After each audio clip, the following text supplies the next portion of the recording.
Ok, estamos aqui, Dênio. Chegou a sua vez. Não é? Eita, macho. Fugi. E aí, preparado, animado? Rapaz, preparado a gente nunca tá, né? É Deus que capacita. É assim mesmo, é assim mesmo. Eita, Senhor Deus, eu vou tomar... Toma um cafezinho de xícara nova. Aí, ó, pessoal. Top, viu? Patrocinador aqui tá funcionando. O patrocínio aí tá andando bem. É isso, estamos aqui juntos, né? Nesse mais um bate-papo aqui nosso de edificação, de construção de algumas ideias, né? Então, assim, sobre essa perspectiva de ideias que a gente vai começar a construir aqui, nós vamos falar sobre o Talmidim, né? O discípulo, aquele que de fato é discípulo de Jesus, né? A nível de abertura aqui, Dani, para a gente começar a bater um papo, eu acho que, eu não sei, mas eu tenho uma impressão na minha cabeça, né? A gente observando muito essa dinâmica de igreja, essa dinâmica enfim, de vida cristã. Às vezes, eu tenho a percepção que as pessoas perderam um pouco o entendimento do que seria ser um discípulo de Jesus. Ou não conseguem mais vincular, não com a propriedade que deveria vincular, o entendimento de ser um cristão é igual a ser um discípulo de Jesus. Que uma coisa sem a outra não funciona, não é? E ser discípulo de Cristo implica em algumas coisas que a gente vai falar no decorrer do papo aqui, mas eu queria iniciar falando sobre esse aspecto, trazendo esse entendimento. Como é que você vê? Você acha que você tem a mesma impressão que eu? Parece que está um pouco desconexo essa ideia das pessoas entenderem que são discípulos de Jesus também e não apenas alguma outra coisa. Como é que você vê isso aí? Bora Ou eu tô lá, viajando? Rapaz, olha, engraçado, tem até anotação sobre o negócio, né? Olha, interagindo lá com o povo, meu Deus do céu. É isso. Então, justamente, eu li algo a respeito um tempo atrás, que isso até se perdeu com o fim com a entrada, na verdade, da igreja romana, né? Ah, sim. Isso tudo se perdeu, né? Foi recuperando isso com o tempo, né? Enfim, mas você fala o entendimento de ser o entendimento do discípulo, exatamente. O entendimento do discipulado, o entendimento de discipular, né? Acho que isso está retornando mais por agora, né? Eu estava lendo uma obra do Dietrich Bonhoeffer, né? Que ele fala sobre discipulado. Né? Ele foi um camarada que combateu, foi um dos que teve coragem, né? No período da Segunda Guerra Mundial, lá na Alemanha. Ele é alemão, teólogo alemão, que ficou firme lá, né? Junto com o povo de Deus mesmo que estava lá, até o fim, né? Lutando, combatendo contra essa ideologia do nazismo, da questão da política dele lá, né? E tudo. E ele, com essa visão do discipulado, que realmente se perdeu, né? Esse tá junto, esse relacionamento, né? Eu até fiz uma anotação aqui, mas não referente ao assunto, né? Mas que também tem essa questão de que muitos, né? Também na questão de aceitar essa ideia do discipulado, eles são seletivos, né? Escolhendo áreas nas quais o compromisso lhes convém. Entendi. Né? E fica distante aquela questão aquelas outras áreas, aquelas outras áreas de compromisso, né? Onde tem um envolvimento do cidadão em que custa tudo, né? Porque assim, servir a Cristo, estar junto com ele, ou é tudo, né? Sim. Então assim, ou é tudo ou é nada. A gente não pode estar em cima do muro, sim, ou indo de acordo com a nossa própria vontade. O conveniência. Exatamente, agir por conveniência não pode. Não pode, né? Até mesmo aquela questão de Ruth e a bichinha Noemi, né? Um agiu por conveniência, não, igual você falou, não que ela não tivesse sido grata, sim, mas foi conveniente para ela até aquele momento. Ruth não, seguiu o propósito, tava junto. Sim. Então, assim, ela seguiu junto com Noemi. A órfã ficou. Isso, a órfã ficou, Noemi seguiu junto, né? Seguiu junto lá com Noemi e Ruth. Então, assim, eu acredito que Noemi exerceu um discipulado na vida de Ruth, né? Obviamente. Estava ali junto, né? Ela demonstrando como é que é a vida na busca a Deus, né? Então é isso. As pessoas hoje elas não entendem. Tanto que até mesmo para cair a ficha, engraçado, eu vinha sempre com esse pensamento de que faltava algo a mais, não que onde eu estava, onde eu congregava,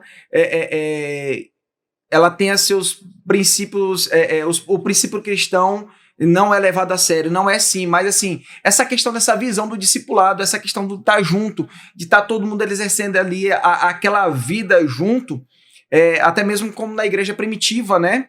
Tá todo mundo junto ali, sim, todo mundo convivendo, né? O que me preocupa é, dentro de que você está falando da questão da preocupação com o discipulado e tudo mais, mas eu acho que o que talvez ainda está...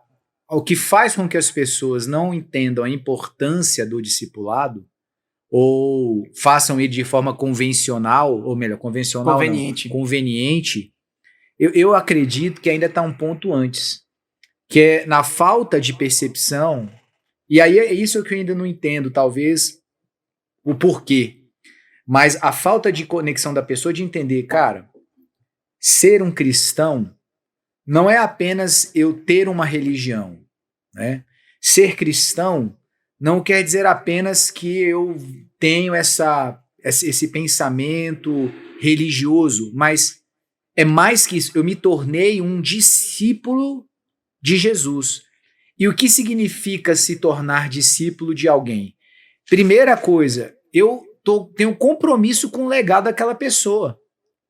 O legado que aquele alguém que me foi por mestre carregou é de minha responsabilidade dar continuidade a esse legado, ou mesmo fazer com que esse legado sobreviva e progrida e avance.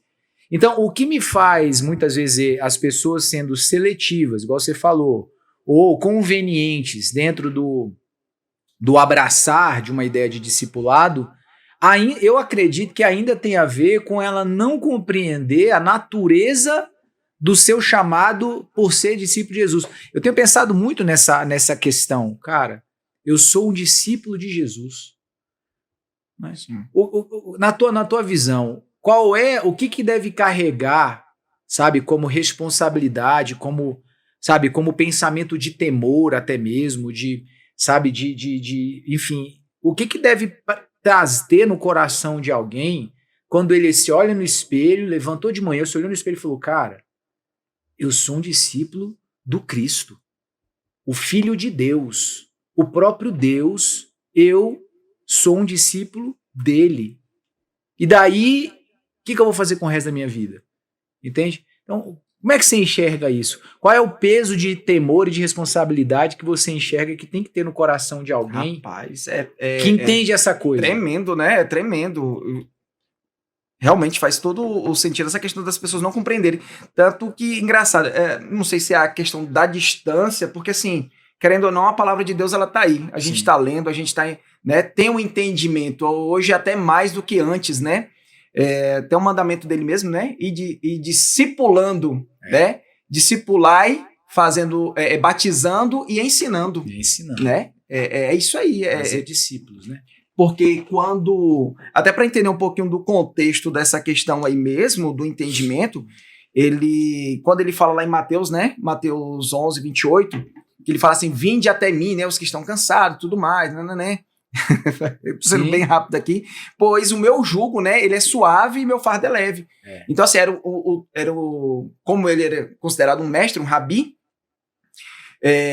havia um termo naquela época sobre o jugo de determinado mestre, né, de determinado rabino. Sim. Então assim, esse jugo rabínico, esse jugo do rabino, ele era um conjunto de regras, né, de cada rabino. Cada um tinha um modo de interpretar, pensar, questionar a palavra de Deus sobre determinados assuntos. Até mesmo, sei lá, um exemplo aqui sobre o Shabá. O que deve e o que não deve no Shabá. Né? Ele vinha com essas com esses questionamentos, né, de interpretação mesmo, sobre os seus discípulos, né? Então, assim, Jesus, ele vem diferente desses rabinos, porque em questão de quê? Os camaradas, os rabinos, eles escolhiam, né, os extraordinários ali na... Fazer a peneira ali. Exatamente. Os top. A galerinha ali que estava com 10, 12 anos, que estava finalizando, né, aquela primeira fase do ensino da Torá, e ele escolhia os melhores, né? Jesus não. Verdade, hein? Rapaz, ele não... Venham a mim os que estão cansados, né? Então, assim, ele fez um convite, né? Não apenas aos extraordinários, mas a pessoas como eu, como o senhor, como o Rael que tá ali, né? Sim. Né? Ele não distingue de idade, sexo, classe social, nada do tipo. Você vê que é bem eclética a turma dos 12 que ele escolheu, né? É bem eclética, né? E é justamente... Alguns tidos até como traidores da nação, exatamente, né? ele não aceitou, Mateus, quer dizer, não chamou. sim. Isso. Verdade. Ele chamou. Judas, poxa, ele chamou Judas, né? Interessante. Enfim, agora voltando aí essa questão aí que o senhor falou, porque eu fugi um pouco, né? Entender justamente essa questão do discípulo. O discípulo, o que é discípulo? O que é ser discípulo? O próprio significado dele é forte, né? Porque ele implica um relacionamento. Um relacionamento, né? Entre o aluno e o mestre. Então, assim, se eu não tenho esse entendimento de relacionamento, se eu enxergo a vida cristã como somente ao templo, aos finais de semana, ou sei lá, às vezes até no meio da semana tem gente que vai ler a Bíblia por ler, porque a Bíblia, algo até que eu aprendi agora recente, a Bíblia não é para ser lida. A Bíblia é para ser estudada, você refletir nela, meditar, isso, né? Exatamente, ir a fundo, sabe, entender, né, tudo isso daí. Então, assim, mas realmente, quando você tem esse entendimento que não se trata mesmo nem de religião, é um relacionamento. Exato. É um relacionamento com o pai, com o filho, isso, né? Jesus, ele nos mostra como nos relacionar com o pai, né? E foi esse o mandamento que ele fez aos 12 sobre fazer mais discípulos, revelando, qual é que o apóstolo Paulo fala? Imitai de mim, pois eu imito a Cristo. Exatamente. Né? E é isso que tinha que ter vindo durante as gerações. Obviamente que no meio do percurso teve esse desvio, mas como fala, o propósito do Senhor, a soberania dele em relação à palavra, a ser disseminada a verdade, né? A tirar os cativos, né? Dessas prisões que deixam cegos. Eu mesmo fui um desses. Nada foge da vontade dele. Então, assim, ele na sua divina soberania, conseguiu reverter toda essa situação, né? Utilizando homens de fato de Deus que se relacionaram com ele e vieram com essa pegada do discipulado, mostrando aos seus discípulos, né? Sim. Como é esse relacionamento, como é ser igual a Cristo. Obviamente é fácil? Rapaz, não é. Mas graças a Deus, né? Cristo nos deu o Espírito Santo, o Consolador. Se não fosse por meio dele, realmente ficaria difícil. Sim. É difícil você chegar ali e abrir mão de coisas que parecem insignificantes. Igual o senhor falou um tempo atrás nas pregações. Gente, abrir mão de bebida, abrir mão de matar, abrir mão de adulterar, é algo simples. Poxa, tá ali, nítido, sim. né? Rapaz, se o camarada não conseguir fazer isso, né? Sim, então, assim, muito errado com ele. Né? Exatamente, né? O negócio aí tá meio sinistro. Então, assim, mas de coisas mais simples, que parece que aos olhos naturais de quem tá no mundo é banal, como não mentir. Até hoje é banal para eles. Ah, mas é uma mentirinha aqui, por exemplo, no meu trabalho mesmo. Não, cara, deu errado isso no faturamento de alguma nota, ou sei lá. Eu esqueci de digitar o pedido do cliente, não chegou. Ah, não, mente pro cara, mente pra pessoa. Falei, não, mano, não dá pra fazer isso, não é assim. Olha, me perdoe, esqueci de digitar, você tá irado. Aconteceu isso comigo agora. Aqui, pronto. Quinta-feira, a pessoa me fez o pedido. Sim. Né? Não sei se pode, né? Pode, fica à vontade. A pessoa me fez um pedido lá numa caixa de calabresa, macho. Esqueci de digitar o pedido. Segui quinta-feira no ritmo pra digitar pedido, porque sexta-feira é o dia da entrega. Não chegou. Nossa. a dona da casa de carne lá me pergunta, tenho meu pedido. Quando eu fui, deixa eu verificar aqui. Quando eu vou ver lá na relação de pedidos digitado, cadê? Esqueci. Eita. E agora? Aí eu falei, mulher, é o seguinte. É agora. Agora é hora de ser discípulo de Jesus, né? Exato. Beleza, não obti não, enrolei um pouco. Demorei um pouco, porque é complicado, complicado. Porque você sabe que vai escutar, sim. né? Mas olha que bacana. Eu falei, e escutei ainda conselho, não, mente, diga que aconteceu outra coisa, sei lá, não faturou, foi pra caixa prego, não sei. Qualquer coisa. Foi pra qualquer outra coisa que aconteceu. Falei, ó, mulher, é o seguinte, esqueci de digitar seu pedido. Meu Deus do céu, não consigo a essa altura nem pedir para um outro fornecedor para me entregar sábado. E eu não tenho entrega no sábado, sabe? Entendi. Como é que você vai me ajudar? Eu falei, olha, me dá um jeito aí, me ajuda aí. Eu falei, eu vou tentar. Saí procurando igual um louco nos outros clientes que tinham digitado pedido e tinha chegado o mesmo produto. Onde eu, sei lá, às vezes tem cliente que consegue fazer essa negociação. E tem cliente que pelo perfil pega, sei lá, 4 caixas, 5 caixas. Uma caixinha não vai fazer diferença para ele no final de semana. Consegui. Peguei essa caixa e falei, fulana, consegui uma caixa aqui pra você. Depois a gente resolve. Peguei emprestado aqui, tô levando pra vocês sábado pela manhã. Falei, sério, obrigado. Graças a Deus. Consegui pra ela. Aí, semana que vem a gente resolve. Sim. O que é que faz? Mas aí é o quê? É ser verdadeiro, né? Ser real. É assim, parece uma coisa tão boba, né? Sim. Parece uma coisa tão boba. Você tem que, né? É isso aí. O texto de Efésios, que eu quero trabalhar aqui, que foi um dos textos que me fez pensar sobre isso. 5.1, quer ver? É o 5.1? Não. Não? É o 4.20. Bora lá. Esse texto de Efésios, ele foi um dos textos que me fez refletir muito sobre essa realidade, né? O que está acontecendo aqui? Paulo, ele está trazendo para os Efésios, né, antes, né, dos versículos aí 17 em diante, ele está trazendo uma série de advertências.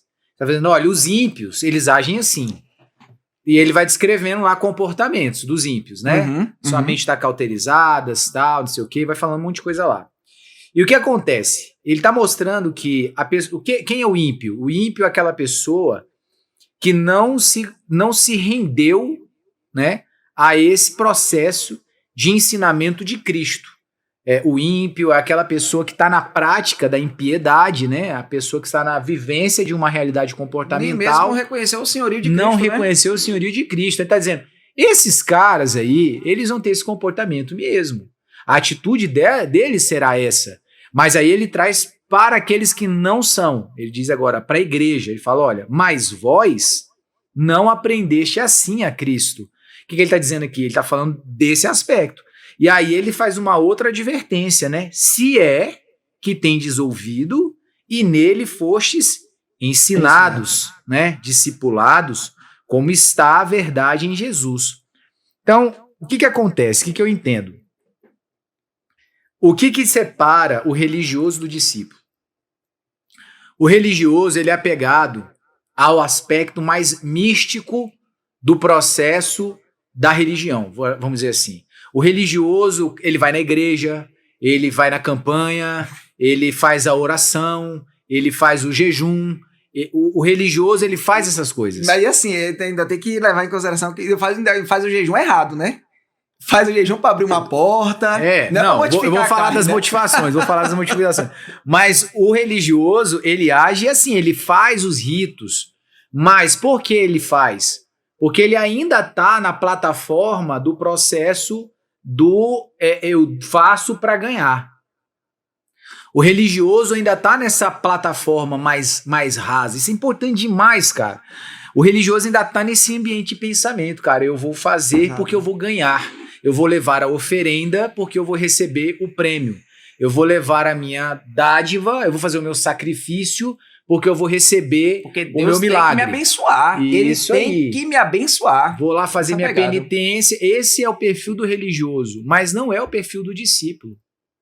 O perfil do discípulo é manifestar o caráter do seu mestre. É ser um vivenciador e replicador da doutrina do seu mestre. O discípulo, ele não está preocupado com o processo de recompensa. O discípulo está preocupado com o processo do legado. O discípulo, ele não está preocupado com o que ele vai receber em troca. Ele está preocupado em dar continuidade naquilo que ele está sendo orientado. Então, o grande desafio para mim hoje, no meu entender, no que se tange a questão da cristandade, é, primeiro, evidentemente, transformar, né, não nós, né, mas conduzir pessoas ímpias a serem crentes, né, a serem salvas. Mas existe um outro mecanismo, que é depois converter ímpios a Jesus e depois converter religiosos a serem discípulos. Exatamente. E como é complicado fazer as pessoas, às vezes, compreender o quanto é relevante, é importante, é determinante eu abandonar esse perfil de religioso e me tornar um discípulo, porque aí entra na questão das experiências, das vivências. O religioso, ele só aplica a sua crença quando ele está dentro de um ambiente onde ele vai fazer esse processo de eu dou e eu quero de volta. Só no ambiente eclesiástico, né? Nesse momento ambiente litúrgico ali. Litúrgico. Aí é que entra até aquela questão da dualidade da coisa, né? Aqui eu sou santo, lá fora é a vida normal. Exatamente. E nessa vida normal, eu minto. Por quê? Porque eu só sou religioso quando eu preciso de um favor de Deus. Então eu posso mentir. Porque o que Deus tem a ver com a minha vida? Então eu posso enganar. Então eu posso ser um cara corrupto. Então eu posso ter 2 mulheres. Então eu posso fazer o que eu quiser. Falar mal de alguém. Falar mal de alguém. Por quê? Porque eu não sou alguém comprometido com o mestre. Eu só sou alguém comprometido com uma divindade que tem o seu dever de me dar benefícios. Exatamente. É mais ou menos essa é a percepção que você tem essa aí também? É nessa pegada. Engraçado, né? E até triste de ver isso, né, pastor? Porque onde a gente vai, às vezes... eu fiquei muito omisso há um tempo. Até falei com o senhor, né? Fiquei um tempo muito omisso no trabalho mesmo, né? Sim. Não da forma assim, com estilo de vida, mas de não apontar certas coisas erradas, né? Por exemplo, alguém falando... Porque a gente tá na rua, tá visitando muitas pessoas, tem vários pensamentos que vem o pessoal discutindo determinados assuntos, né? Debatendo assuntos e tudo. E às vezes eu via assuntos sobre essa vida religiosa e tudo. Cara, na hora que eu vi assim, meu Deus, tudo errado. Mas assim, poxa, deixava pra lá, sabe? Sim. Falei, não vou entrar nesse assunto. Só que de um tempo pra cá eu comecei, não, calma aí. Não pode calma ser aí, assim, filho, não é assim. Não é assim. Vamos começar a se posicionar, né? Vamos começar a nos posicionar. E é complicado, você vê muita gente, você olha assim, rapaz, que apostasia, né? Total. E assim, meu Deus, como é que pode? E a pessoa se diz crente. Pois Não é? Mas é isso, né? É isso, é o religioso. Essa visão, é o religioso, não é o triste, discípulo. não é o discípulo. Né? E quando você até vem com a questão, como é que é lá, não sei, aí para ver explicar, né? Como é que é aqui na Elim mesmo, por exemplo. Não quero fazer propaganda, viu, gente? Mas assim... Pode fazer. Mas assim, como é que é aqui? Cara, é difícil explicar, porque assim, vivemos os princípios da palavra do Senhor e tudo, mas assim, não tem uma definição. O que é que a gente é? É pentecostal? Não é? É batista? Cara, a gente não é nada, né? Gosto de te falar, a gente não é nada. Nós somos bíblicos. Exatamente. Eu falo isso, nós somos bíblicos, né? Buscamos viver os modos da igreja primitiva. Sim. Cara, coisa linda, não é? Quando falava que eles viviam, repartiam e cresciam em entendimento e graça. É isso. Rapaz, que coisa maravilhosa. Funcionando de forma orgânica. E é assim que o discipulado tem que funcionar, né? É orgânico. É entender justamente esse relacionamento, né? É entender que eu tenho que buscar uma proximidade com Cristo e, obviamente, com o meu discipulador, né? O terreno que Deus colocou na minha vida, né? É muito tenso isso, é muito complicado. Me perdi. Mas é isso mesmo. Mas é isso, né? E assim, quando eu falo dessa realidade, o povo, meu Deus, que loucura. Sim. O povo acha loucura hoje, né? Mas de fato porque na perspectiva, é igual você falou, você tocou no ponto aí que é muito importante. Quando o processo de Constantino se estabeleceu, né? E começou a ser desenhada a mecânica religiosa que hoje a gente a conhece, né, pela Igreja Católica Romana. Então, onde é que esse processo se perdeu? Se perdeu quando trouxe as pessoas a abandonarem a vida de discípulos e introduzirem unicamente a realidade de vida religiosa. Então você via pessoas presas nos rituais, presas nos mecanismos, aquilo era de alguma forma satisfatório para a liderança acumulava riqueza, você tinha empoderava os caras. As pessoas não tinham contato nem com a palavra. Olha que coisa mais... Como que ela vai faz o menor sentido. Exatamente. Se é ela quem testifica de quem é Cristo, se é ela que é o alimento, né, que o povo precisa. E, inclusive, até sobre essa questão do discipulado que se perdeu, até o pregai se perdeu. Não, se perdeu. Porque o pregai não é para o religioso. O religioso não está preocupado com isso. Porque para o religioso, o que importa é ele ir lá, pagar tomar lá da cá. O negócio dele lá, vou fazer minha oferenda, minha ofertinha, vou fazer um pedacinho de terra, o meu sacrifício, vou fazer o meu voto ali, e porque eu quero uma bênção, porque eu quero uma resposta, porque eu quero um milagre. Então, o religioso ele está preso nesse ciclo. Eu vou lá para poder ter essa conexão religiosa porque eu quero proteção, porque eu quero milagre, porque eu quero uma bênção. O discípulo não, o discípulo se envolve com a missão do mestre. O discípulo está conectado ao sentimento que está no mesmo coração do seu mestre. Então não tem id para o religioso. O religioso não está preocupado com id, né? Mas o discípulo está. Então esse é o processo desafiador, que eu preciso ter essa resposta no meu coração. Eu sou um religioso ou eu sou um discípulo? Não existe, e essa definição não é uma definição ideológica. Tipo, eu acredito que eu sou desse discípulo. Não. Sem ser testificado. Pelo quê? É um fato, né? Aí é uma realidade. Pelo quê? Aí nós vamos entrar. De que maneira isso é testificado, por exemplo, o que diferencia esse religioso desse discípulo no que se tange, por exemplo, a sua vida privada? Vamos falar um pouco sobre vida pessoal. Na concepção, no seu entendimento, o que seria a vida pessoal de um religioso e o que seria a vida pessoal de um discípulo? Sobre essa questão da vida privada, né? Isso. Como que você acha? Como é que é a vida privada de um religioso e como é que é a vida privada de um discípulo? O que diferencia? Porque, por exemplo, a pessoa que está ouvindo lá a gente em casa agora vai pensar, cara, e aí, eu sou um religioso ou sou um discípulo? Eu sou um discípulo. E aí, como que eu identifico ser um discípulo?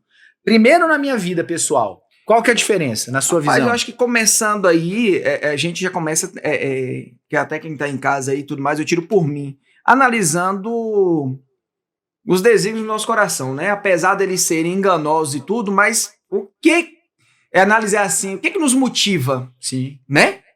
O que me leva a essa vida cristã aí, né? O que me leva a buscar a Deus, né? Será se é para o abrir mão do meu eu, né? Gerar amor? Porque hoje em dia se fala tanta empatia, mas eu nunca vi um povo que não ama ninguém, né? A empatia ela só é válida no momento que ela me favorece.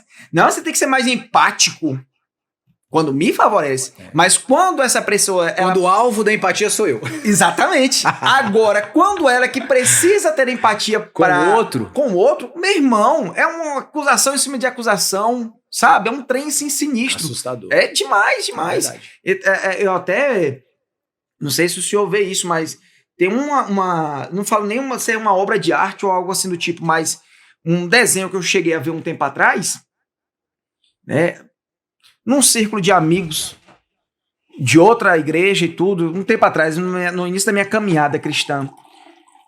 Você vê os comportamentos, conversas, ali eram uns 10 reunidos, né? Sim. Galera amiga, tudo, né? E aí eu presenciei aquela cena, falando mal de fulano de tal, e, sei lá, acusando tal coisa que aconteceu com fulano de tal em outro lugar, né? Sim. E aí você vê, assim, alguns com práticas pecaminosas, né? Que às vezes soltava ali e tudo mais, naquele círculo ali, né? Na círculo da zoação e tudo. Uhum. Mas, e aí eu fiz uma análise de um desenho que foi, inclusive, outra pessoa que estava junto no grupo lá, me mostrou. Aí era no desenho tinham ovelhas, uma devorando a outra. Sim. Olha que trem louco, né? Bem sinistro demais. Sem dúvida. Demoníaco. Sinceramente, é demoníaco. Sim, sim. Né? Porque para caracterizar um comportamento demoníaco, sinceramente, não necessariamente precisa ter um demônio ali incorporado no cidadão, né? Mas o próprio agir da pessoa longe totalmente contrário ao que Cristo ensina, ao que Cristo fala, ele age como um anticristo, né? Já está movido pelo próprio espírito que move o anticristo, né? Então, assim, então, a primeira análise que a gente tem que fazer é o quê? O que move meu coração? Olhar no espelho e assim, meu Deus, será que eu te sirvo? Né? Em verdade, em espírito, será que eu te adoro com minha vida de verdade? Né? Será que eu te amo?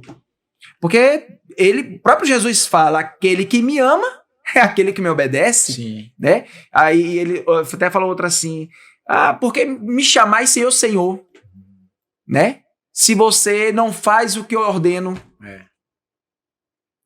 Então, assim, onde está a motivação do nosso coração? Será que buscamos a Deus por uma barganha? Poxa, porque Deus tem que me abençoar, Ele tem que abrir essa porta. Será que Ele tem? Será que Ele é obrigado? Né? Ele já lhe deu a vida, o respirar, né? Então, assim, essa é a diferença, né? Que dá para perceber. Então, o discípulo mesmo, né? Aquele que conhece a quem serve. Rapaz, ele acorda agradecido ali, né? Ô Senhor, obrigado. Rapaz, mais um dia de vida. Senhor, a tua palavra fala que uma manhã é referente à tua misericórdia, né? Amanhã ela testifica da tua misericórdia, pois mais um dia estou eu aqui. Sei lá para o que seja, cuidar da minha família. Vivo, né? Respirando. Tudo é graça. Tudo é graça, tudo é manifestação da graça do Senhor. Né? Eu vejo também que essa testificação de que eu sou um discípulo e não um religioso no âmbito da minha vida privada está no meu sistema de crenças. Aquilo que rege as minhas escolhas e decisões. O religioso, ele se preocupa com atitudes que convenham a ele no âmbito daquilo que ele pode receber de Deus. Até mesmo como se fosse um criminoso agindo nas brechas da lei, né? Sim. E ainda no misticismo, que ainda tem isso ainda, né?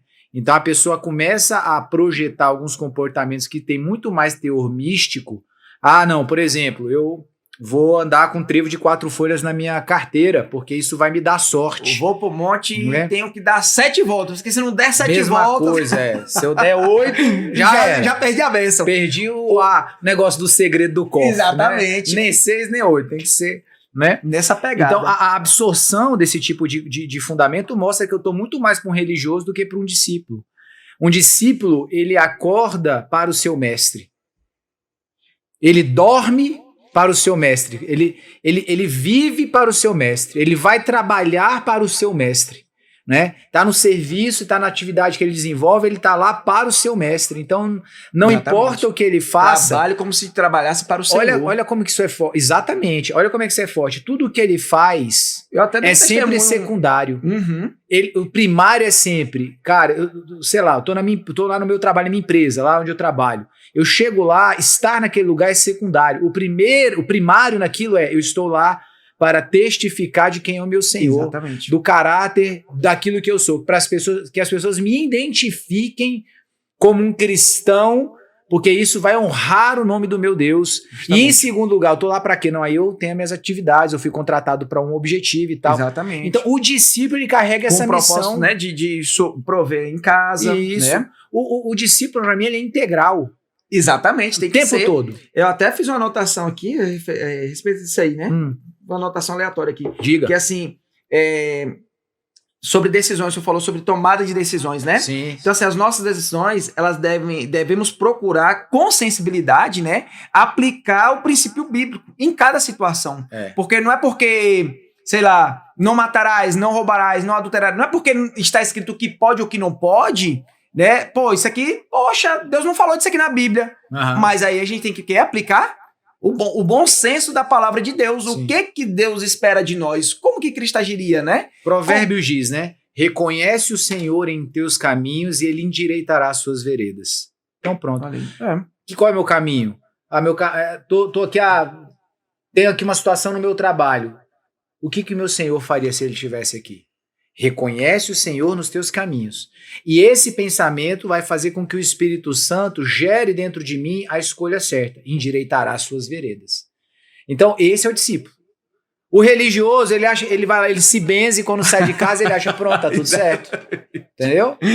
Tá tudo bem. Ou vamos falar da nossa tribo também, né? O religioso, ele dobra o joelho antes do culto e ele acha que, uau, pronto, top. Exatamente. Fiz coisa excelente. Ou, sei lá, determina Ele escolhe num determinado horário, porque tem que ser esse daqui. Esse aqui é o horário da oração. Esse aqui tem que ser. Se eu não orar nesse horário, rapaz, perdi minha bênção. Perdeu a bênção. Né?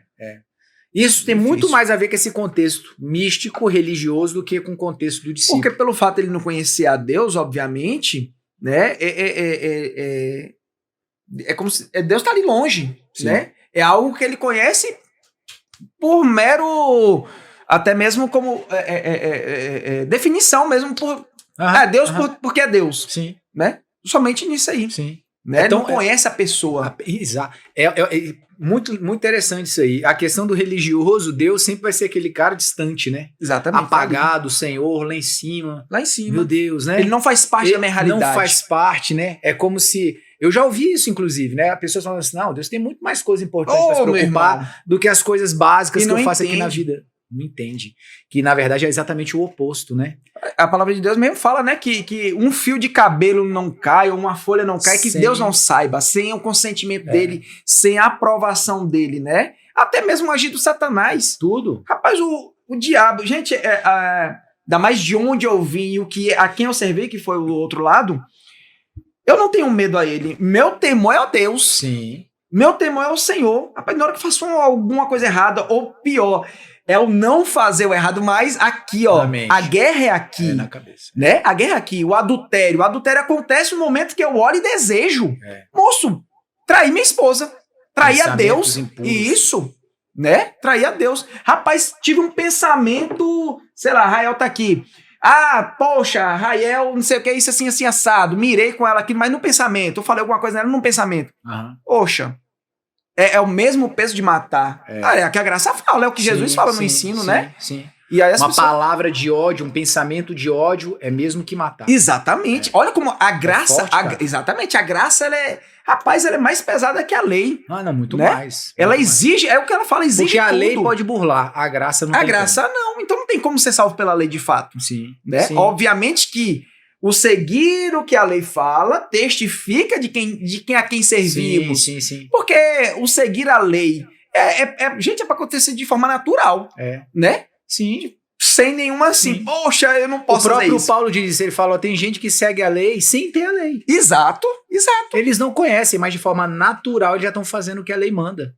Dessa forma. Por causa do temor. Por quê? Porque são discípulos, não são religiosos. Não são religiosos, eles conhecem. E é justamente, até o conhecer, olha que loucura, olha que massa. Tem um termo que os rabinos lá do tempo de Jesus falavam, né? Eles falavam assim para os talmidins. Cubram-se com a poeira dos pés do seu rabino. Nossa, isso é forte demais, cara. Olha só, para quem não entende, né? Então assim, ele quer dizer o quê? Ou seja, observe atentamente, ouça com atenção tudo que seu mestre diz. Não perca nenhum detalhe da vida de seu mestre, porque ele, o seu rabino, é o modelo do homem o qual você está se tornando. Vamos lá. Esse é bom. Esse aí é bom. E isso é relacionamento, não é isso? É bom demais. Tá junto. Cara, isso é tão intenso. Vamos lá. Vamos aprofundar nesse negócio aí. Nós somos discípulos de Cristo. Fomos chamados para ser discípulos de Cristo. Né? Paulo ele nos deixa claro que esse processo de sermos como Jesus é um processo de imitação. Né? E é assim mesmo. Sempre foi assim. Jeito. É assim, não tem outro jeito. Né? Exatamente. Eu tiro hoje, né? A Agatha vindo, né? Rapaz, meu ela medo... vai imitar você. Moço do céu, exatamente. Tudo que a gente faz, comportamento, tudo. O que fala, o que não fala, o que deixa de falar, olhar, tudo. Olha tudo. Então, o processo do copiar, do imitar, ele começa daí. Então, Paulo está dizendo assim, olha, vem cá. Por que vocês vão me imitar? Por que vocês vão me copiar? Porque sou eu o modelo? Não. Porque sou eu a referência? Não, sou eu o produto final? Não. Sou eu vamos dizer assim, a cabeça da cadeia? Não. Vocês vão imitar a mim, por quê? Porque eu estou imitando a outro. Cristo, veja, ele é bem a legalidade, eu digo isso inclusive no nosso livro, né, que a gente usa aqui sobre discipulado, desafio de seguir, desafio de inspirar. A legalidade para discipular está em que a pessoa que discipula está comprometida a seguir Jesus. A partir do momento que eu deixei de apontar para Cristo e falei, olha, para mim, acabou tua legalidade. Porque você não está seguindo uma doutrina que você é o senhor dela. Apesar de alguns colocar a foto deles nas placas da igreja por aí afora. Misericórdia. Mas a realidade é que esse processo não fala de mim. Se fala de mim, eu acabei de perder a legalidade de falar em nome de Jesus. Então Paulo é muito enfático, vocês vão me imitar porque eu estou imitando a ele. Então esse é o processo para todos chegarmos ao modelo, que é Cristo. E aí entra esse ponto. Não tem como eu fazer isso sem seguir de perto. Não tem essa como. Poeira, né, que como é que é o texto? O rabino, cubram-se com a poeira. Mas aonde que foi escrito isso? Foi num escrito rabínico? Isso era um escrito rabínico. Tradição rabínica. Essa expressão, ela diz, o que é a poeira? Fala, cara, você tem que estar colado. Junto. Observando. Perto. Exatamente, pegando tudo. Tudo. Então, quando Paulo fala lá para os Efésios, será que vocês foram ensinados a Cristo? Em outras palavras, Paulo está dizendo isso aí. Vocês estão andando junto com ele? Vocês estão andando perto dele? Vocês estão sentindo o cheiro dele? Porque assim, o seu comportamento destoa do dele. Como é que eu tô... E aí, como que eu me aproximo desse Cristo se eu não oro? Como eu me aproximo desse Senhor se eu não leio a Bíblia? Como eu me aproximo desse Senhor se eu não sou um adorador de verdade? Então, eu tô dizendo ser uma coisa, mas eu sou outra. Até essa questão da poeira mesmo, tá tão junto, ou seja, eu estou me cobrindo da poeira do meu mestre. Exato. Eu tô marcado. Eu tô marcado. Pelos comportamentos. Tem a roupa de muita gente que tá branquinha demais. Exatamente. Por que tá branquinha demais? Porque não tá andando atrás do mestre, não tá pegando a poeira dele. Porque a vestidura do discípulo tem que estar cheia de poeira. A marca a minha fala tem que me denunciar. Pedro, tentando fugir, não dava conta. Exatamente. Não é... Você fala como eles. Não, eu não. Você, não é? Exatamente. Você fala como eles. Então, assim, não tem jeito, a minha fala tem que me denunciar, o meu comportamento e é até preocupante, né? Rapaz, se eu não marco, se eu não sou o diferentão, né? Tipo, na sociedade, Sim. Se eu não sou o diferente, não pra atrair fama ou algo do tipo, não, de forma alguma, mas se as pessoas não me perguntam, rapaz, mas por que tu é assim, macho, né? Sim. Eu falei, não, cara, aqui é Jesus, né? Isso. Então, assim, se ou eu não estou incomodando dentro de um sistema onde o inimigo reina, por exemplo, ou se eu não estou chamando atenção, marcando, salgando o lugar, né? Isso aí. E sendo luz ali, né? Chamando atenção ali nesse quesito dos comportamentos e tudo mais, tem alguma coisa errada. Tem alguma coisa. E aí até é um ponto a gente vê assim, cara, eu não tô fazendo diferença. Eu tô apagado aqui, tem alguma coisa que tá errado? Né? Será que eu sou discípulo mesmo, né? Sim. Um tempo atrás... Moço, cheio de testemunho, né? Meu Deus do céu. Rocha. Mas vamos lá. Uma pessoa que trabalha até no monitoramento lá da empresa, da questão do logística e tudo mais. Falei, mano, tu é diferente. Aí eu falei, mas por quê, velho? Cara, acontece um BO aqui, cara, você não espragueja, você não fala nada, mano, obrigado por ter me informado o problema, vamos resolver. Você é desse jeito. E você tá junto, você compreende a nossa situação aqui. Porque outros representantes, meu irmão, acaba com a raça dos meninos pelo telefone, e os meninos não têm culpa de nada. Coisas acontecem. Cara, onde tem mão humana mexendo, vai ter falha. Né? E aí eu falei, mas eu vou ter que falar, né? Eu falei, eita, eu vou ter que falar, senhor. Olha, isso aqui é Jesus. Tem. Né? E aí, enfim, aí expliquei pra ele algumas coisas e tudo, mas tá lá. Foi dito, né? A semente foi colocada. Agora ele sabe, né? Exatamente. Então quer dizer que é isso que é um discípulo de Jesus? Exato. Então é assim que ele é? É assim que ele é. Né? É essa marca que tem que ficar. É fácil a gente agir com os frutos do Espírito, né? Que é amor, alegria, paz, paciência. Monstro do céu, Deus tem trabalhado isso em mim. Sim. Demais, eu não era. Morro de problema de ansiedade. Sou bem sincero, eu tava aqui sofrendo aqui antes de começar o vídeo. É verdade. Não é?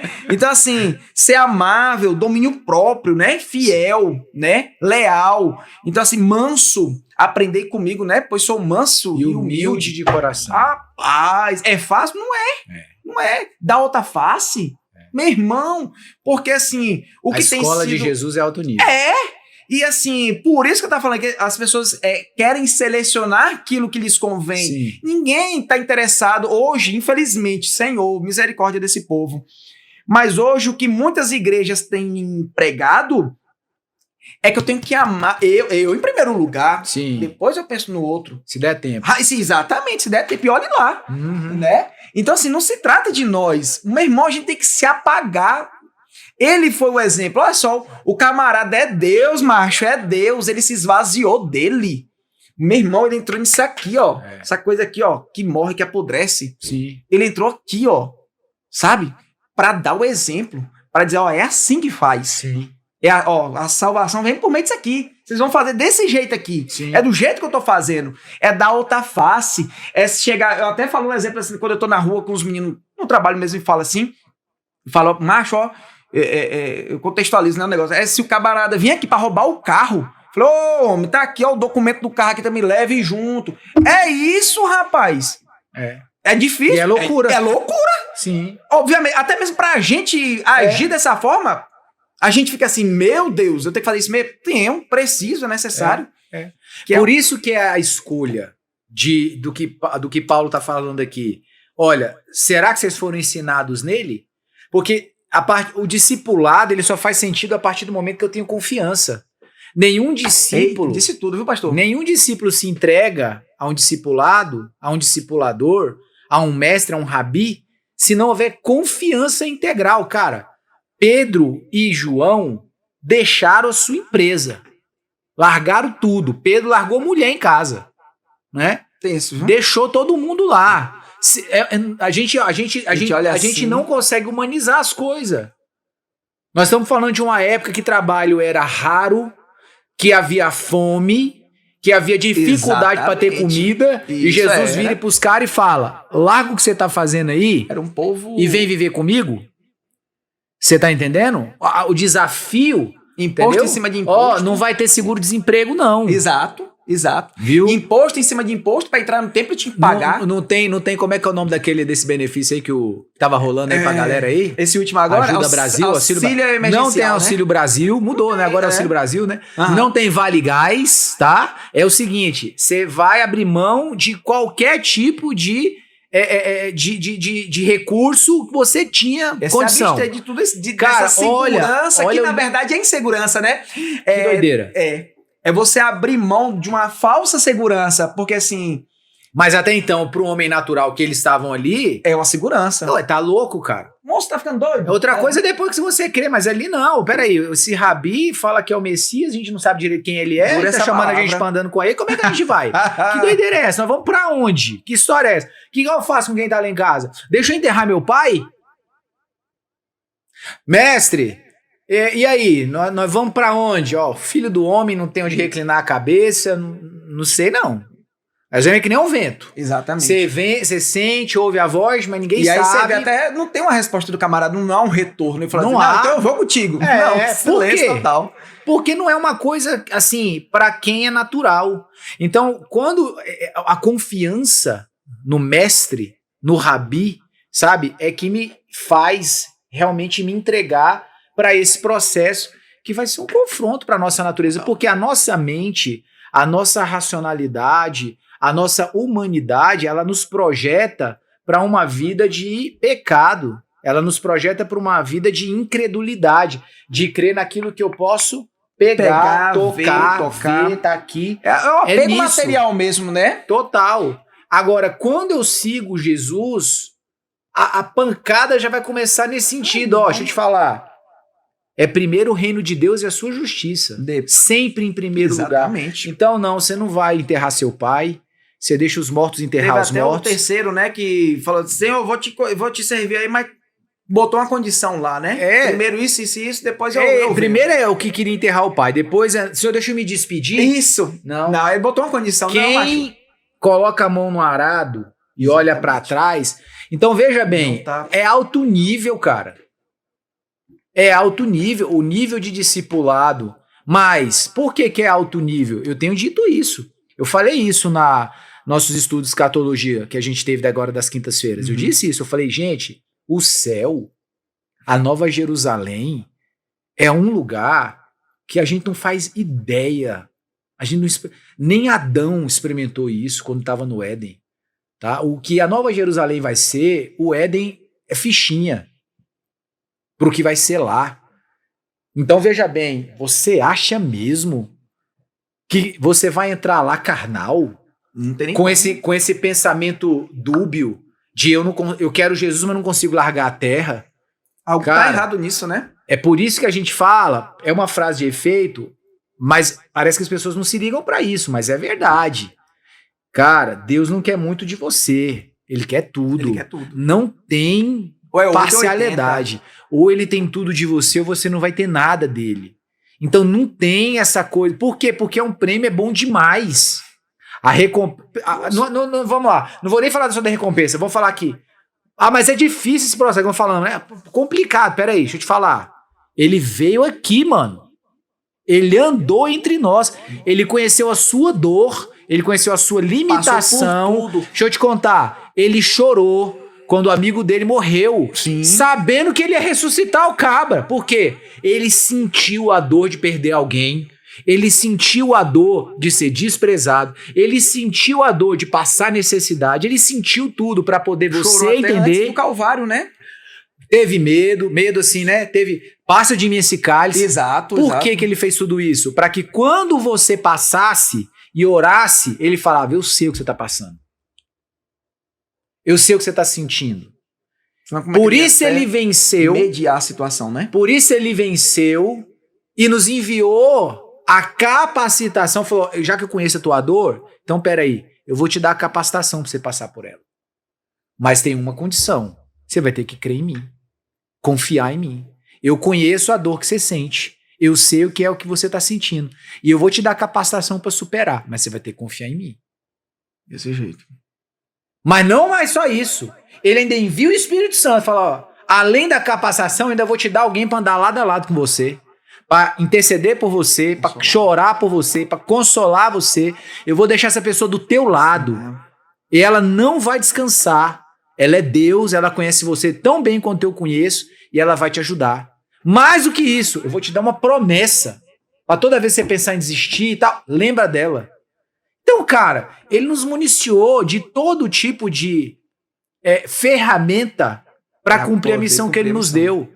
Agora, qual é a nossa parte? Essa ele vai fazer por nós. Não. É a parte da decisão. Ou eu sou religioso, ou eu sou discípulo. Eu preciso decidir. Eu preciso... Pedro, você vai vir, Pedro? Venha. João, vem. Ele não obrigou. Falou, você vai vir, senão você vai morrer. Ele chamou, venha. Chamou. E aí, vocês... Vai vir ou não? Lá na frente, ó... Os que só queriam o milagre, a multidão, só queria... Já foi embora. Foram. Os discípulos que eram religiosos vazaram. Foram embora. Agora. E aí vocês?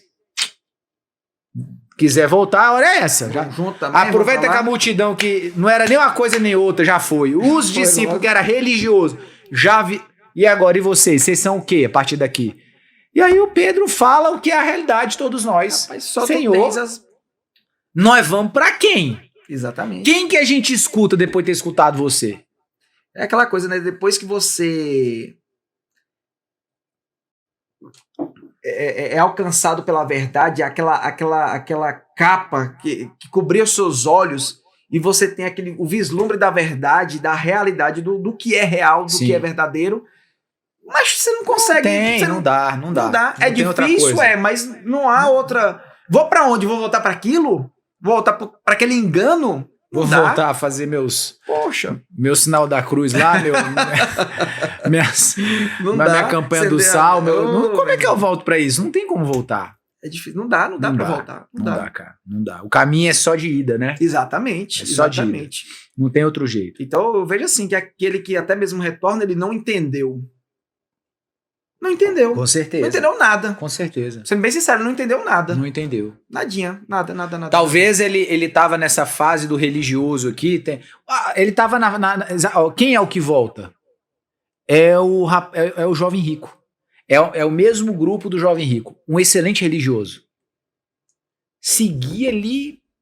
Mestre, tu és bom. Não, bom, só tem um, cara. Deixa eu te falar. Jesus é fera, né? O cara chega já chega querendo dar aquela bajulada. Exatamente. Porque era o ego comum. de Jesus. Exatamente. Mas assim, era comum.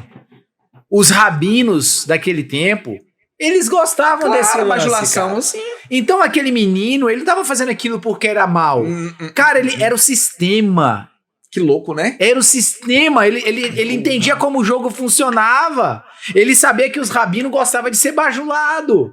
Então ele não tá sendo mal, ele tá manifestando o que ele foi ensinado. Ele chega lá, bom mestre, Jesus já dá no meio já dá no meio dele já. Bom? Não. Bom só tem. Eu duvido que ele esperava essa resposta. Não esperava não. Eu duvido. Eu acho que ele esperava assim, Jesus falar, rapaz, Jesus é todo fora da caixa, vejo né? que você é um menino de Deus. Bom só tem um. Senhor, quero te... O que eu faço para herdar a vida eterna? Olha só, ele era um religioso que estava tentando migrar. Ele quer a coisa certa. Ele chegou lá querendo a coisa, Senhor, o que eu faço para a vida eterna? Porque talvez com certeza ele estava escutando Jesus, né? Com certeza. Porque assim, entenda, se fosse uma outra situação, né? Se fosse uma outra fala, veja bem, ele fala a coisa certa. Senhor, eu quero a vida eterna. Opa! Mas, sabe, Jesus, cara, ele é tão, assim, é lógico, né? Ele é Deus, ele é muito, muito, muito concentrado. E aí ele expõe, então tá bom, você quer, não quer? Quero. Então tá. Você tem guardado os mandamentos? De novo o menino acerta. Ele não é arrogante, fala, opa. Falou, e sim. Quais, Senhor? Ele tá andando na direção certa. Bom, o Senhor cita alguns itens do decálogo lá, ele fala, ok, desde a minha meninice eu faço isso aí, desde a minha juventude. Ou seja, ele era um bom religioso. Uhum. Só que aí chega a hora que é o divisor das águas. Chega o ponto que divide as águas. É o tal do tudo Como ou ele nada. viu que o sistema ruiu ali, ele aponta, fala, então tá bom, você quer ser perfeito? Falta uma coisa pra você. Olha que coisa incrível, né? Te falta uma coisa, é o que tá faltando aqui. Eu fico olhando, eu gosto de humanizar as coisas, né? Eu fico imaginando Pedro e os demais olhando aquele papo. Porque aquele menino era alto nível, cara. Endinheirado, religioso, não é? Seguia corretamente. Com certeza a fala, a eloquência. Pedro deve ter pensado, perdi a liderança. Chegou o 01 agora. Esse cara vai entrar aqui, vai sobrar o quê pra mim, cara? Todo articulado. Porque até então nem eles também tinham um entendimento da realidade da coisa, né? Não, então é top. E aí Jesus fala, mano, te falta uma coisa, né? Eu fico imaginando os outros perguntando, se pra ele falta uma coisa, pra nós falta o quê? Porque ele é bom demais, ó. Se pra ele falta uma, nós estamos enrolados. Pra gente. E aí Jesus pontua, fala, o negócio é o seguinte, cara. Você vai ter que vender tudo o que você tem, você vai distribuir para os pobres, e aí você vai me seguir. E aí é o que separa o religioso do discípulo. Como assim, cara? Uai, vender tudo. Eu sou rico. Eu tenho muita coisa. Como eu vou vender? Que rabino é você? Os outros iam gostar de saber que eu sou rico, e você tá dizendo porque que eu tenho que usufruir, né? Da riqueza do rapaz. Talvez ele pensou, cara, Jesus vai gostar de mim, né? Oxi, já tô dentro. E é tão interessante esse raciocínio que os outros, depois desse episódio, acontece que os discípulos perguntam para ele, Senhor, deixa eu te falar, nós largamos tudo, porque eles ouviram Jesus falando com o menino, que era para ele vender, largar e vir. Aí Jesus fala, nós largamos tudo e te seguimos, o que vai dar para nós? Porque se para ele não deu bom, imagina o que vai dar para nós? E aí o Senhor mostra, cara, vocês ainda estão presos no sistema. Vocês ainda estão presos na religiosidade. Sabe, todos aqueles que largaram tudo por mim vão receber muito mais. É o que o religioso não entende. O religioso, ele só pensa em ter, ele não pensa em abrir mão. O discípulo, para ele entender o processo, ele tem que ser batizado nesse batismo da desligação do mundo, cara. Larga Esse desapego tudo, cara. aí. Desapega. E aí, vamos lá, Denis, vamos começar a entrar nos pontos aqui. Como esse discípulo se manifesta em alguns tipos de nichos? Por exemplo, como o discípulo se diferencia de um religioso no âmbito, por exemplo, vamos trazer o cenário, um cenário de vida social no sentido de sociedade. Dentro da igreja, dentro da questão eclesiástica, que talvez seja mais simples, mas dentro de um cenário de cunho social, que pode englobar a questão política, meio ambiente, Rapaz, é coisa vida, né? Como? Agora, antes de você responder, só dá uma olhada pra lá e chega mais pra cá, dá um sorriso pra câmera mesmo, como se a gente fosse fazer uma foto, que aí vai fazer a capa. Beleza. Pronto, vai lá. Top. Porque a bateria tá quase acabando, aí já tem a a imagem que eu preciso fazer a capa. Eita, macho, o negócio é tenso. É tanta coisa aí que envolve, né? Sim. Mas vamos falar de princípios fundamentais. Quando a gente pensa em princípios fundamentais, o que um discípulo de Jesus faria num ambiente de, vamos lá, falar de dois, de meio ambiente e de política? O que um discípulo de Jesus faria no meio desse tipo que diferenciaria do religioso? Do religioso, né? Mas aí, no caso, esse ambiente político, eu vou falar na pegada do que eu vivo, né? Da questão do ambiente político, não na questão de estar lá dentro, algo assim do tipo. Mas, por exemplo, aquele que é discípulo, ele não se vende, né? Ele não vai se vender, por exemplo, por um voto, que é o que a gente vê, é a realidade até hoje do país. Sim. Né? Desde lá, de o voto de Cabresto e tudo mais, quando começou, até os dias de hoje. Dizer que essa realidade não existe, rapaz, o cara tá, né? Um negacionista, né? Tá negando a verdade que é, né? Sim. Então, assim, vamos botar aqui, tipo, na escolha de um determinado político, na escolha de uma determinada pessoa para estar representando lá a sociedade, né? Uhum. Ela tem que pensar em sérios... em vários fatores que essa pessoa, o que ela defende, qual é a legenda, em que partido ele tá, qual é a legenda que o partido defende, né? Quais são os princípios que movem essa pessoa? Não necessariamente que essa pessoa tem que ser um crente, sim, né? Não, porque nós vemos muitas pessoas que não servem a Deus e vivem uma vida, como é que fala, ética e moral, show de bola, né? O camarada, ele tem que se pautar nisso, né? No momento de um voto, que o voto é importante. Com certeza. É uma decisão importante. Ele tem que estar analisando esses vários fatores aí. E é uma questão importante também, é não se calar, né? Eu creio nisso. Porque eu acho que a gente tem ficado muito omisso, né? Aceitando, mas tem que respeitar, né? Obviamente, respeito, né? Vamos respeitar, mas... pontos têm que ser discutidos, têm que ser, né, debatidos, né, como várias pautas aí que têm sido levantadas de cunho ideológico, né, que esse dia eu estava até estudando, descobri um pouquinho aí onde é que fica a raiz dessa bagaça aí, né, vou até começar a ler esse livro, que é O Príncipe, Maquiavel, onde o marxismo teve sua origem, feminismo teve a origem no marxismo, puxou de lá. Meu irmão, humanismo puro. Entendi. Né? Então, assim, ainda não li a obra, né? Eu vi só uma crítica a respeito, mas, assim, o Príncipe mesmo fala que todo político ou todo aquele que quer engajar no meio político tem que ler ele. Rapaz, lá, sinceramente, é demoníaco aquele livro. Entendi. Como é que fala? É o ganho, é a luta em cima daquilo que você acredita a qualquer custo. Será que devemos agir a qualquer custo? Para conseguir um objetivo, um ideal, né? É triste, né? Demais, né? Complicado, né? Enfim, né? No âmbito político é isso aí, a visão que eu tenho é essa, né? Dentro desse cenário político aí, só pra gente, antes da gente passar pro outro, deixa eu trazer um pensamento também. O que eu vejo é que o que diferencia o religioso, ele tem uma tendência a criar ídolos. Você entende? O religioso tem uma tendência a criar ídolos, né? E o que eu vejo que é o diferencial de um discípulo para um religioso nesse meio é que enquanto o religioso cria ídolos humanos, né, para adorar, partidos para adorar, para criar um endeusamento, o discípulo... Ele é a salvação da sociedade. Ele é isso, coisa dessa natureza.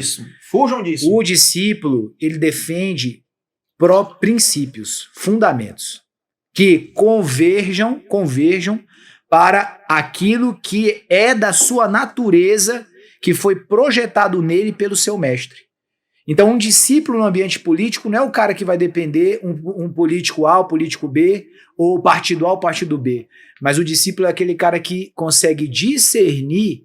Ele vai defender os princípios. Quem desses caras realmente tem o que você falou, moral e ética, para poder defender, dentro do ambiente da sociedade, aquilo que está enraizado dentro de si.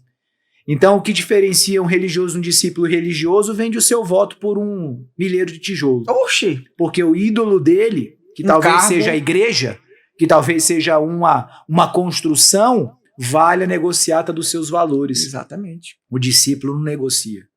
Não o negocia discípulo princípio. não troca coisas por causa dos seus princípios, porque a herança mais importante que o mestre deixa no seu discípulo é o seu ensino. Não é riqueza, não é bens. Não. Qual é o principal, dádiva que um rabino, que um mestre deixa no discípulo? Conhecimento. É o conhecimento. São os princípios. Nós podemos, eu e você, deixar muitos bens para os nossos filhos, que eles tenham uma vida mais confortável, mas eles podem pegar tudo isso e acabar em 2 meses. E o legado, como e é um que mês. fica? Por que a gente não deixou neles o quê? Legado. Então, o mais importante do que deixá-lo fisicamente, materialmente suprido, é deixar valores que vão durar por toda uma eternidade do seu coração. Isso é o mais valioso, sabe? Caráter, integridade, espiritualidade. Então, esse tipo de coisa não tem como substituir, né? Justamente. E dentro do outro contexto, o que você me diz aí? Do ambiente, né? Rapaz, eu estava até comentando antes, né? Porque, assim, uma das preocupações que o povo de Deus não fala, né? É com o meio ambiente. Sim, verdade. Né? É até um mandamento lá no início, lá em Gênesis, né? Que ele fala, dominem sobre a terra, né? E sobre os animais. Sim. Mas aí há um não entendimento do que é esse dominar. Que vem da origem lá da palavra marshal, né? Que é o quê? É servir. Não é explorar. Não é explorar, não é ser ditador, não é explorador, não é um sugador, né? Isso. Ele está a serviço a tal do princípio da mordomia cristã, né? Está a serviço daquilo, né? Deus, ele nos chama a isso aí, a cuidar da casa. Poxa, rapaz. É algo que tem que acontecer de forma natural ali, né? Sim. Mais uma vez orgânica, né? Sim. Sem forçar a barra, né? Obviamente que aí a gente tem várias questões aí, como, sei lá, Brasil, celeiro do mundo e tudo, né? Dá para fazer de forma, como é que fala, ecologicamente correta? Rapaz, dá. Sim. Diga-se de passagem por experiência, né? Dá, é claro que dá. É claro que dá, né? A gente não consegue, o homem, ele tem que entender, mas graças a Deus, né? Alguns ensinos vêm sido implantados nessa turma aí. Você não consegue controlar a natureza. Meu irmão, é uma força poderosa. Demais. Você é brincadeira, não deificando ela, né? Mas é uma força poderosa. Deus a fez assim. Exatamente. Não é que ela é Deus, ela foi feita para ter essa força. Para ter essa força. Sim. Mesmo porque, eu lhe garanto, se ela não tivesse essa força, não seria o que seria da Terra hoje com o que já foi feito. Né? Só para contextualizar o que você está dizendo aí. A mulher, para dar à luz, ela produz um nível de energia. Não, para dar à luz, não, perdão. A criança, para se formar dentro do ventre da mulher, né? Tem aquele processo onde ela é enxertada, não sei se é hormônio, o que é, mas é uma explosão energética gigantesca. Eu li alguma coisa falando sobre que o poder dessa força energética é maior do que algumas bombas. Eu não sei se uma bomba nuclear e tal, para que aquele embriãozinho se torne uma criança, um feto ali, né? Se desenvolva, uma força gigantesca. Então Deus faz isso, essa força né, em alguns elementos para que algumas situações sejam modificadas, mas a natureza não tem a força que ela necessita ter para fazer um solo produzir árvores, frutas, plantas, etc. Exatamente. Então, tem que existir. Tem que haver um respeito com a casa, né? Esse processo, né, das águas, né, dos rios correrem em direção, andarem em direção ao mar. Como que esse processo? Há uma força da natureza que Deus fez para que fosse assim. Rapaz, não é que ali é um Deus ali. Não é um Deus ali. Ali existe a manifestação. É olhar para a natureza e falar, olha aí, ó. Essa fica dele. 1% da extensão do poder que Deus tem. Muito louco, né? Muito louco. Engraçado que até o povo judeu foi escravizado pelos babilônios justamente por eles não... Uma das, né? Uhum. Não respeitarem o sabático de Deus. O ano sabático. Exatamente. Tá lá, né? A cada período tinha que respeitar o descanso da terra. E é por isso que, enfim, mas depois isso aí é outro assunto também. O princípio sabático, ele existe. Sim. Ele foi instituído lá, né? Antes mesmo da lei. Né? Então, assim, Deus não teria feito isso de forma aleatória. Ele não escravizou o povo por não respeitar, só porque não... Não, tem um princípio em cima disso aí. Sem dúvida, com certeza. Questão, sei lá, segurança alimentar, até mesmo o próprio povo estava sendo escravizado. Sim. Pelos seus governantes. Olha que aí a questão da... Aí, a importância política. Deus não tá junto nisso. É claro que tá. Lógico. É claro que tá. Há uma preocupação. Jesus discipulava políticos. Sim. José de Arimateia... É porque a gente tem que entender, assim, os fariseus e os saduceus na época... Eram partidos políticos. É porque a política e a religião andavam junto. Exatamente, a teocracia. Então, assim, José de Arimateia e Nicodemos eram representantes políticos. Estatais. Exatamente. E Jesus os discipulava em segredo? Sim. Até por uma preocupação mesmo daquela época e tudo mais, os camaradas, né? Ser apedrejado, ser morto, sei lá. Mas Jesus estava lá, Jesus não os negou. Isso é o que a gente conhece. E tantos outros estavam lá que eram influenciados por Jesus. Porque assim, até você vê, e é necessária essa preocupação, voltando aqui à questão política, porque o corpo de Cristo, ele precisa desse cuidado, né? Político mesmo. O corpo de Cristo, olha que alusão, o corpo de Jesus foi entregue a quem?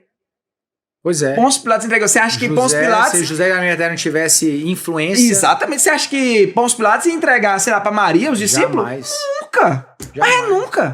Né? Nunca que ia entregar. Sim. Né? Sim. Então, assim, precisamos nos preocupar com esses quesitos, né? É isso. E a gestão dessa questão do meio ambiente, eu acho que isso é algo tão importante da gente pensar, que pode parecer algo simples, né? Mas veja bem, um dos aspectos... O livro de Apocalipse fala que... Então, é aí que eu vou entrar. Eu destruirei aqueles que destroem a terra. Rapaz, é pesado isso aí. Sim. Misericórdia. Sem dúvida. Né? A terra, ela sofreu com o processo da queda, tá? De uma forma muito intensa. A fauna, ela sofreu, a flora sofreu, uma descompensação. Né? Então, a fragilidade que a gente percebe na questão da natureza serve para alguns, né, como esse processo de negligência. Como na nossa cabeça, não, isso não tem importância. Claro que tem. Meu Deus, como não tem? A terra clama, geme pela manifestação dos filhos de Deus, Exatamente. né? Exatamente. Né? Então há que nós termos, de fato, esse peso de responsabilidade. Um discípulo de Jesus não negligencia tal causa, tal percepção. Então é muito importante a gente perceber esses elementos, né? E nos postular em atitudes que são realmente de preservar, né? Que vão causar preservação. Mesmo porque, por mais que não seja, esse benefício não seja para nós, rapaz, mas a gente está deixando uma geração aí. Sem dúvida. Como é que essa geração vai viver? Sem dúvida. Sem né? dúvida. Achei até assim, até mudando um pouco o assunto, achei muito louco aquilo que o senhor comentou em algum momento, não sei se foi no discipulado, uma pregação, sobre que a gente estuda cadeia alimentar, não era pra estar estudando, né? Que louco, né? Sim. Eu tava fazendo depois rapaz, é mesmo. Não era pra estar. Não existe cadeia alimentar no plano de Deus. Do homem que gerou a queda no mundo todo. Sim. Né? Esse distúrbio geral, não é? Geral. Na Nova Jerusalém, não vai existir carnívoros, Ninguém vai comer carne de ninguém. Né? Aí, pastor, então quer dizer que o senhor tá fundamentando ou tá respaldando a galera que é vegana? Nova Jerusalém, filho. Você não está na Nova Jerusalém. Você está no mundo caído. E a proteína animal, você precisa dela, infelizmente. Exato, é o efeito da queda. Agora, chegará o momento que isso vai ser novamente alinhado? Vai chegar. E nós aguardamos com ansiedade, com expectativa, esse tempo onde as coisas todas serão remidas. E esse novo céu e nova terra, né, será um tempo onde nós vamos experimentar essa bênção. E é tão intenso isso que a Bíblia vai dizer lá que a Nova Jerusalém, uma árvore e que produz os frutos que vão alimentar toda a composição de pessoas. 12 frutos, né? Sendo realizados, folhas que vão servir para cura. Então você vê, tudo vem dessa natureza que Deus criou. Alimento, cura, sempre teve. Sempre teve. Né? Toda a base de medicamentos que a gente toma hoje, que são sintéticos, ela vem da natureza. Por exemplo, até essa preocupação com a Amazônia, já que estamos falando de, né? Sim, sim. Vamos polemizar aqui, né? Vocês acham mesmo que a Amazônia, o povo tá preocupado porque a Amazônia... Rapaz, não, mas tem muita riqueza ali. Começa o engano, as pessoas acreditam em enganos assim que são assustadores, né? A Amazônia é o pulmão do mundo. Meu Deus, nunca foi. Meu Deus. Nunca foi, nem entende de biologia, é coisa básica. O pulmão do mundo é o oceano. É o oceano. Exatamente. Então, assim, é assustador as falácias que são criadas, né? Por que as pessoas querem a Amazônia? Terra produtiva. Meu irmão, riqueza mineral... Tem tudo ali. Pra biogenética, tá tudo farmacêutica. Não quer saber de preservar nada, não. Quer explorar. Então, nós precisamos ter esse entendimento. Agora mesmo, essa semana, o presidente dos Estados Unidos anunciou que bora sapecar aí, vamos desmatar mais aí para produzir. E vem querer impor alguma coisa aqui na soberania do país, do Brasil. É absurdo. Mano, que hipocrisia, entra demagogia. A importância das pessoas começarem a abrir um pouco mais o entendimento para ir além daquela fala bonitinha do politicamente correto. Estamos aqui para preservar. Abre o olho. Será? Vai até na página 2. Até a ação das ONGs. Rapaz, você pega assim, meu Deus do céu. Mano, é caixa 2, é para mover grana, sabe? É para... É assustador. O intuito real mesmo não é. É isso mesmo. Porque se quisesse, mano, já muita coisa teria mudado. Sendo bem sincero. Sendo bem sincero. Do tempo que estão lá. Mas não. Denilzão, é isso, mano. Eita, mas foi, né? Aconteceu, e aí? Né? Aconteceu. Eu tô vivo. Nem doeu. Não. Eita, baixo. Mano, tá aí, top. Primeiro de muitos, né? Sim. Tema bom, tô pronto. Tema bom. Tô pronto. Né? Tema bom demais. Muito top. Muita coisa que tinha pra ser dita mesmo, mas assim, é porque o assunto é longo, né? Extenso. De repente a gente faz até outro mais pra frente pra continuar, porque é um assunto importante. Sim, tinha família, né? Questão de família, visão familiar em cima disso aí. Nós vamos fazer o 2. Nós vamos fazer o 2 porque faltou falar de muita coisa mesmo. Porque esse entendimento de sair de ser um religioso para ser um discípulo é o que a gente tem que explorar. Muita coisa. A gente tem que explorar. Você tá doido. Você tá doido. É isso. Muita coisa. Deus abençoe, mano. Amém, pastor. A vida vamos que também. Vamos. Valeu pelo convite. Amém. Aí. Amém. É isso.